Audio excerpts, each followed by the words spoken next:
Effort mondial de restauration des terres dégradées et déboisées, les défis de Bonn, lancés en 2011 par l'Allemagne et l'Union internationale pour la conservation de la nature, visaient d'abord à restaurer en moins d'une décennie, soit de 2011 à 2020, 150 millions d'hectares de paysages forestiers. Lors du sommet sur le climat de 2014 tenu à Lima au Pérou, la déclaration de New York sur les forêts a réaffirmé l'objectif du défi tout en lui ajoutant 200 millions d'hectares supplémentaires à l'horizon 2030. Cette déclaration a par la suite été approuvée par plus de 100 gouvernements, organisations de la société civile et organisations autochtones ainsi que certaines entreprises privées. L'objectif étant désormais de préboiser 350 millions d'hectares d'ici à 2030.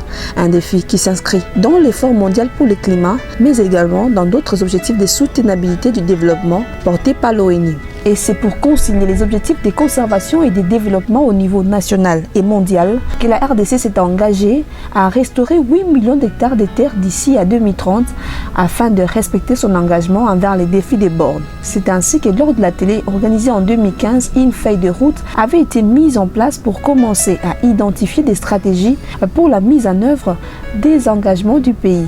L'un des résultats de cet atelier a été la création d'un comité de pilotage au niveau national. L'Union internationale pour la conservation de la nature a appuyé le processus d'évaluation des opportunités de restauration pour les paysages des Mangaï avec l'outil des méthodologies d'évaluation des opportunités de restauration. Car avec ses 80 millions d'hectares de terres arables et plus de 150 millions d'hectares de forêts, la RDC fait malheureusement face à la dégradation de ces terres et de ces paysages appelés à être restaurés. C'est dans ce cadre que le dialogue sur l'utilisation des terres, plateforme d'apprentissage impliquant de multiples parties prenantes pour la collecte des connaissances, avait choisi Mangaï comme première étape dans la mise en place d'un processus pouvant permettre une entreprise responsable et une gouvernance améliorée, mais également et surtout un développement inclusif grâce à une approche paysagère. Pour la mise en œuvre du projet de stabilisation de l'utilisation des terres, les paysages des Mangaï a été sélectionné comme l'un des sites dans les 4 pays, à savoir la RDC, le Ghana, l'Ouganda et la Tanzanie, et avec comme défi sa grande taille posant de nombreux problèmes socio-économiques et environnementaux critiques. La nécessité s'imposait donc de restaurer les paysages dégradés de ces sites qui disposent d'une riche biodiversité afin que celui-ci servent de modèle pilote pouvant être appliqué sur l'ensemble du territoire national. Ainsi, les dialogues sur l'utilisation des terres en RDC avec le concours de ses partenaires avaient organisé en mars de cette année un atelier national de cadrage et de présentation et de validation des résultats du projet plus sur la méthodologie d'évaluation des opportunités de restauration du paysage de la réserve de Mangaï. Il fallait donc monter des stratégies pour restaurer ces paysages pour leur permettre de continuer à jouer leur rôle dans la lutte contre le changement climatique. L'étude menée sur terrain révèle que des menaces comme la chasse, l'agriculture itinérante sur brûlis pèsent sur la réserve et qu'il faille impérativement restaurer ces sites.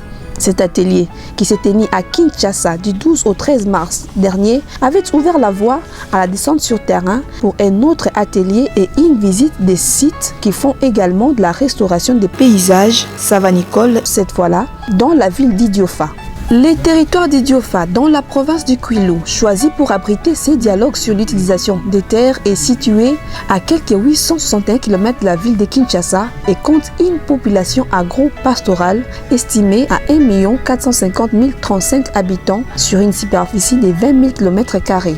Il est le deuxième plus vaste territoire de la RDC après Lubero dans l'est du pays. Et pour Jean-Marie Laboué, administrateur de ces territoires qui a lancé ces assises, ces dialogues vaut son pesant d'or au regard de menaces qui planent sur les paysages savanicoles et forestiers de son territoire. Il y a aussi un problème de dialogue dans ce séminaire-là, dans les forums qu'il y a eu dernièrement ici. Il y a eu un problème de dialogue sur l'utilisation des terres.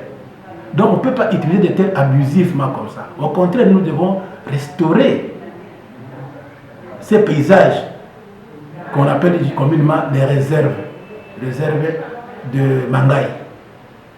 Alors, ces réserves-là, de l'ICCN, on ne peut pas aller détruire des forêts en désordre.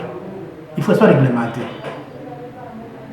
Vous savez qu'il y a de ces bois-là, de ces gens-là qui vont abattre et prendre des grumes, et les forêts vont rester maintenant très ouvertes, inutiles. Donc ça pose encore problème. Il faut que les gens se rendent compte d'abord. Les gens connaissent ce que c'est l'arbre, qu'est-ce que l'arbre peut apporter. Alors maintenant, on pourra voir ce qu'on peut faire après. Mais nous sensibilisons quand même les gens. Nous les sensibilisons à ce qu'on puisse planter beaucoup d'arbres. À ce qu'on puisse faire beaucoup. C'est ça le but du reboisement, ce qu'on dit. Il faut reboiser beaucoup d'arbres. Et bien que les domaines de chasse et réserves à hippopotames des Mangaï, qui constituent les paysages des Mangaï, est une aire protégée des catégories 6 de l'Union internationale pour la conservation de la nature, de plus de 1 176 875 hectares, soit l'un des sites sélectionnés dans les 4 pays identifiés pour la mise en œuvre du projet de stabilisation de l'utilisation des terres. C'est à Idiofaville que s'est déroulé ce dialogue sur l'utilisation des terres du 31 mai au 4 juin 2019. Et ce, en raison de l'impraticabilité de la route qui relie Idiofaville à la cité des Mangaï, mais également à cause de l'incapacité hôtelière des Mangaï à accueillir les délégations venues de Kinshasa, de Kikwit, de certaines villes du territoire d'Idiofa, des pays d'Afrique, mais également des États-Unis et de la Suisse. Au-delà des ateliers de réflexion sur l'adoption de mesures qui visent à optimiser la restauration du paysage des Mangaï, une visite des terrains sur le site de Ingung et la vallée du paradis appartenant à Fadjalobi a éclairé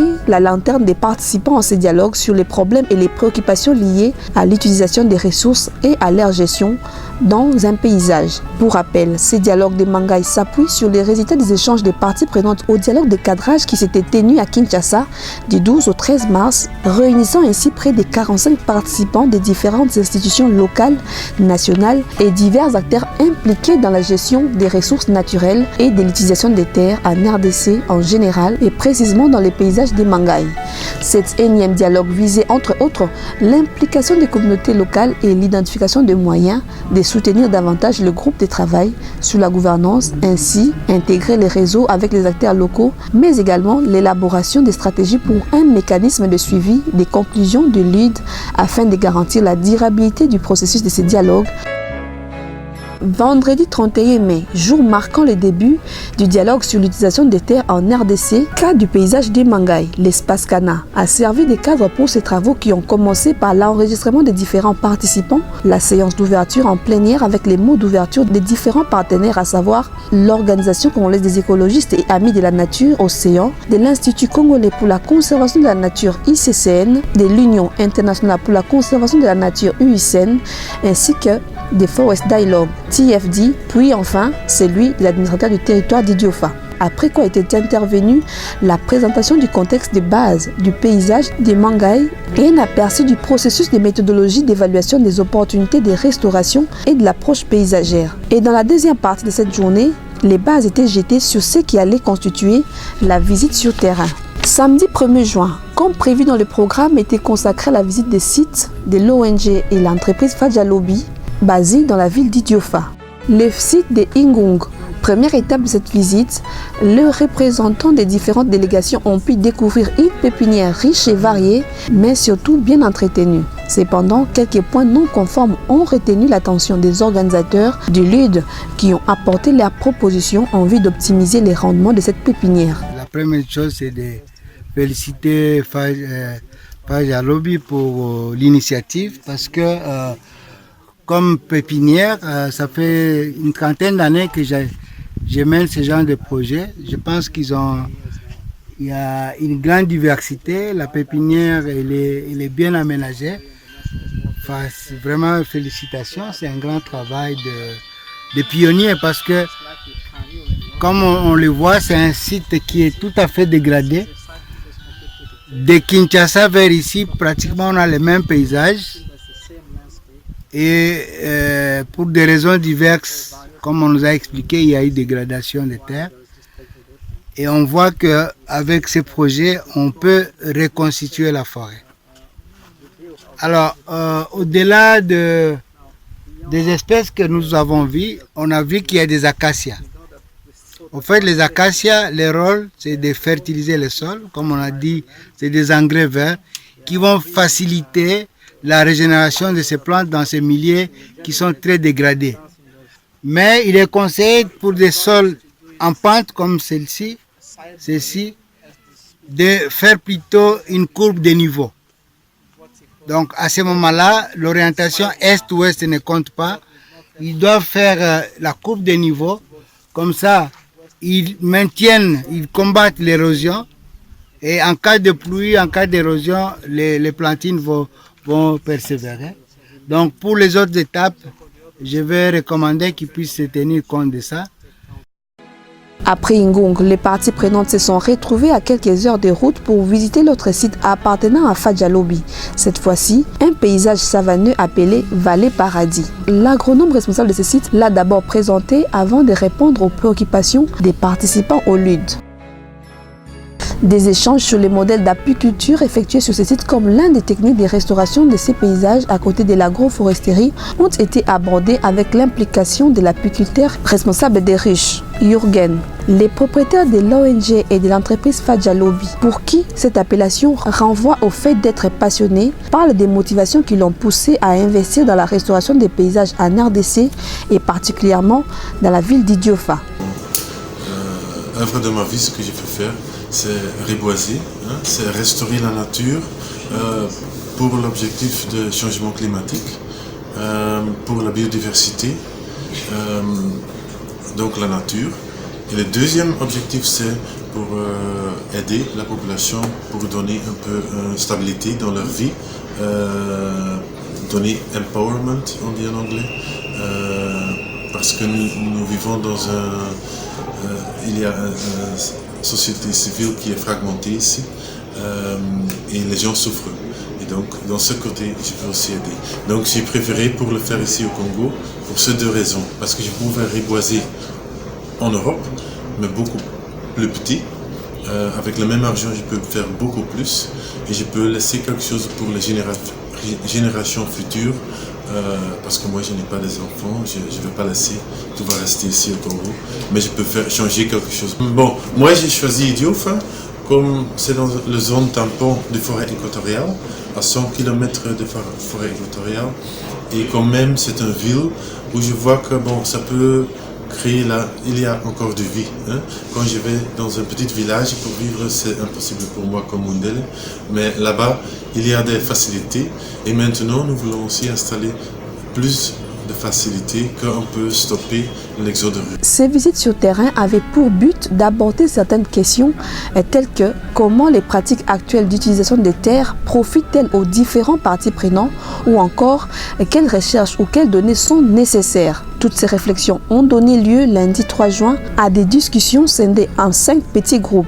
Primo, sur les visions des paysages et secondo, sur la présentation des principaux éléments de la vision. Secondo, sur la présentation des principaux éléments de la vision. Après les discussions en groupe, vint le tour des carrousels, permettant ainsi à chacun de partager ses idées dans chaque groupe. Grace Barouka de l'Union internationale pour la conservation de la nature salue l'engagement et la motivation des différentes parties prenantes. Pour un projet qui n'a pas assez de ressources, pour un projet qui n'a pas des actions concrètes en termes d'activités qui pourraient bénéficier directement aux communautés, quand je vois la motivation et l'engouement de ces populations, ces acteurs, ces chefs de secteur qui ont accepté de participer, de nous accompagner dès l'entame du projet jusqu'à aujourd'hui, alors qu'il n'y a pas vraiment des actions concrètes ou des bénéfices directs pour les communautés. Je trouve que ces populations sont motivées à trouver des solutions à leurs problématiques.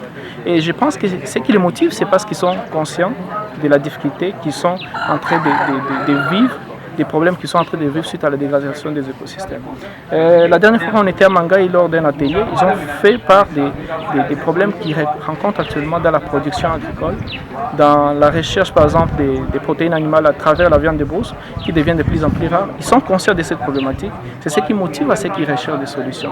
Je pense que ça, c'est quelque chose de positif sur lequel il faudrait qu'on puisse se baser, sur lequel on devrait s'appuyer pour pouvoir les appuyer à organiser ce genre de rencontres entre eux pour pouvoir trouver des arrangements et des solutions durables pour leur avenir. Et je pense que ça, c'est juste un apprentissage, c'est un renforcement de capacité, mais l'objectif, c'est pas assez que ICN, Océan ou l'ICCN puissent être toujours derrière eux pour organiser ce genre d'activités, mais l'objectif, c'est de voir de quelle manière, même dans une petite échelle au niveau des villages, comment ils peuvent prendre l'initiative, comment ils peuvent avoir l'habitude d'organiser des petites rencontres entre eux pour trouver des solutions durables. Jusqu'à tard dans la soirée, la télé s'est poursuivie pour permettre les reportages et la synthèse des priorités du carrousel et les réflexions en plénière. Mardi 4 juin et les derniers jours de ces assises, les participants se sont d'abord réunis en plénière pour assister à la présentation de chaque groupe, des éléments partagés, mais également des défis, des visions, des paysages, avant de passer au vote des interventions prioritaires identifiées lors des précédents travaux des groupes, sous la médiation de René Ngongo, coordinateur de l'Océan. La question sur l'impact de la restauration des paysages des Mangaï sur les moyens de subsistance, sur l'environnement et sur les groupes les moins représentés, à l'exemple des femmes, étant à l'ordre du jour de ces ateliers, très peu représentés, les femmes ont activement participé à ces dialogues. Pour certaines, au-delà d'être femmes, elles sont des chefs de terre, tels que Chantal Ntoulou. Le fait d'être associée à ces dialogues est un motif de satisfaction d'abord en tant que femme et ensuite en tant que chef de terre. Je suis vraiment très contente d'être associée dans ces dialogues, puisque très souvent dans la gestion des terres, les femmes sont négligées. Et en tant que chef de terre, nos terres sont vraiment exploitées en désordre. À partir de tout ce que j'ai appris ici, nous allons chercher comment restaurer nos sols. Nous allons faire un effort de sensibiliser les différentes femmes dans les secteurs, dans les villages. Ce dernier atelier était également l'occasion pour Jean-Pierre Malala, président du groupe de travail sur la gouvernance créé dans le cadre du projet Plus de l'UICN pour améliorer la gouvernance paysagère des écosystèmes forestiers, de faire le bilan du DWG durant les quelques mois de son existence.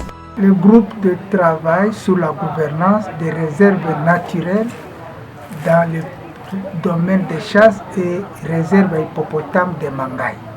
C'est ça le titre complet. Nous faisons participer la population à l'auto-prise de conscience de ces réserves. C'est-à-dire comment la population peut elle-même s'impliquer dans la protection de l'environnement. Au lieu que ce soit une institution de l'État qui le passe à sa place. Riche en matière, cette dernière journée était également destinée au partage d'expériences entre les 4 pays choisis pour la mise en œuvre du projet de stabilisation de l'utilisation des terres. D'abord, le Ghanéen Godwin Djekoto de Rocha a commencé en parlant des approches qui promouvoient les besoins de conservation et de subsistance traditionnelles telles que l'apiculture et mettant sur pied un panier communautaire pour assurer le développement des communautés locales tout en impliquant les femmes. Damien Akoto, un autre Ghanéen des Côtes de Sult, Ghana, a lui parlé du paysage de Wassa à Menfi, un paysage forestier dans lequel travaillent aussi les projets Plus et qui est sujet à plusieurs défis. Et pour remédier à cela, ils ont mis sur pied des associations travaillant en coopérative dans la fabrication de savon et dans la porcherie comme alternative au développement. La Tanzanienne Elisabeth Datatus a partagé également l'expérience du travail de son organisation pour la sauvegarde du paysage de Loboro. Elle a également développé plusieurs activités, parmi lesquelles la formation sur l'utilisation intelligente des terres. Pour sa part, l'Ougandais Léo a parlé de l'expérience qui concerne les paysages agoro-agu situés à la frontière de l'Ouganda avec le Soudan du Sud et la RDC. D'après lui, les principes de base qui guident l'initiative de la restauration et la protection du paysage portent sur l'interconnectivité avec les terres agricoles, la collaboration et la gestion conjointe des terres. Après la mise en commun des idées, l'énumération des leçons clés tirées ainsi que la définition des prochaines étapes, a eu lieu la cérémonie de clôture de ces 4 jours de dialogue sur l'utilisation des terres. C'était l'occasion pour Paul Linvo de l'ICCN de résumer les leçons tirées de ces assises. Cette réunion nous a permis d'avoir autour d'une même table toutes les parties prenantes, c'est-à-dire l'ICCN en tant qu'autorité en charge de la gestion de cette réserve, l'administration locale, mais aussi l'administration au niveau central représentée par le ministère de l'Environnement, le ministère de l'Aménagement du Territoire, le ministère du Développement Rural, mais aussi le secteur privé opérant au niveau de la réserve, notamment les ONG locales comme Océan, mais aussi d'autres secteurs, d'autres membres du secteur privé. Et nous avons réfléchi pour ensemble dégager les options de restauration de cette réserve, et parmi lesquelles nous avons parlé de la conservation, de l'agriculture durable, des infrastructures routières, de reboisement et de l'agroforesterie et des activités alternatives. Donc, aux prochaines étapes, il nous sera question de mettre en œuvre toutes les solutions que nous avons proposées pour restaurer le paysage de Mangaï, afin que les membres ou les communautés riveraines de cette aire protégée puissent continuer à vivre de cette réserve, c'est-à-dire à développer des activités d'écotourisme, à développer des activités alternatives à la chasse et au déboisement pour leur survie et leur bien-être. En effet, le dialogue sur l'utilisation des terres est une initiative globale coordonnée par le secrétariat des Forest Dialogue ainsi que par les membres du comité de pilotage en collaboration avec les partenaires locaux et mondiaux. Elle cartographie, applique et évalue l'approche paysagère. La chargée des programmes des associations et les directeurs exécutifs des TFD reviennent sur l'objectif de ces dialogues et sur les mécanismes qu'ils mettent en place pour concilier les vues entre les besoins de conservation ou de restauration ainsi que celles des subsistances des populations locales avant de parler des prochaines étapes. TFD s'articule autour de deux choses qui sont avoir de plus belles forêts et améliorer les moyens de subsistance des populations locales. Donc TFD aide les populations à participer à la résolution des problèmes et à étudier les enjeux qui les entraînent, à rechercher des solutions collaboratives et à agir de façon déterminante en vue de contribuer à un usage durable des terres et des ressources naturelles, à la préservation des forêts, à leur gestion responsable ainsi qu'à l'amélioration des moyens de subsistance. Le premier dialogue, il y a environ 20 ans, avait pour objectif de rassembler toutes les parties prenantes. Le groupe environnemental, le groupe social, les membres de la communauté, les entreprises et les représentants du gouvernement. Notre processus et notre devise, c'est comment réconcilier et avoir les mêmes intérêts, les mêmes idées. Ce dialogue a aussi le but de voir ensemble comment la terre peut être utilisée et voir ensemble. Par exemple, si nous voulons faire quelque chose ici ou là-bas, au fait discuter sur une grande échelle des terres plutôt que de discuter sur une seule étendue de terre. Parce que si vous ne discutez que d'une étendue, vous tomberez en conflit parce qu'une seule personne ou une seule idée va gagner. Mais si vous parlez de plusieurs étendues de terre, l'environnementaliste peut dire « nous pouvons travailler ici où nous pouvons sauver des vies en gardant cet espace intact. Peut-être de l'autre côté, nous pouvons planter des arbres ou créer d'autres opportunités, par exemple, planter certains graines. Donc, c'est très important d'utiliser ce processus de dialogue comme devise pour trouver des solutions. En se réunissant dans cette salle, vous écoutez tout le monde et vous écoutez leurs opinions avec beaucoup d'intérêt parce qu'elles comptent. Et à partir de cette réunion, nous pouvons maintenant prendre des résolutions. Ce genre de dialogue aide à ce que tout le monde puisse gagner, c'est-à-dire vous trouvez ce que vous comptez faire et nous pouvons trouver un espace pour que vous fassiez ce que vous avez en tête. Enfin, ce dialogue réconcilie les différents conflits d'intérêts. Les prochaines étapes seront définies par ce groupe.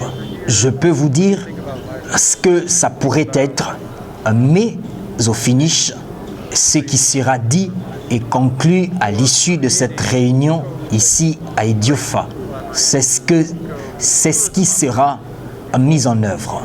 Je parle donc de stratégies spécifiques et des prochaines étapes. Je crois qu'ils vont utiliser ces connaissances dans le groupe de travail sur la gouvernance. Celui-ci va amener ses connaissances à Mangaï parce que c'est ça l'intention. Nous avons besoin d'Idiofa parce que c'est le centre qui est facile pour tous en termes de distance, mais le centre d'intérêt est à Mangaï. You can do what you need to do. We can find a space for you to do what you need to do. Pour finir, cet énième dialogue visait entre autres l'implication des communautés locales et l'identification des moyens de soutenir davantage les groupes de travail sur la gouvernance afin d'intégrer les réseaux des acteurs locaux, mais aussi l'élaboration d'une stratégie pour un mécanisme de suivi des conclusions du dialogue sur l'utilisation des terres afin de garantir la durabilité du processus de ces dialogues dans les paysages et l'intégration des résultats dans la politique nationale.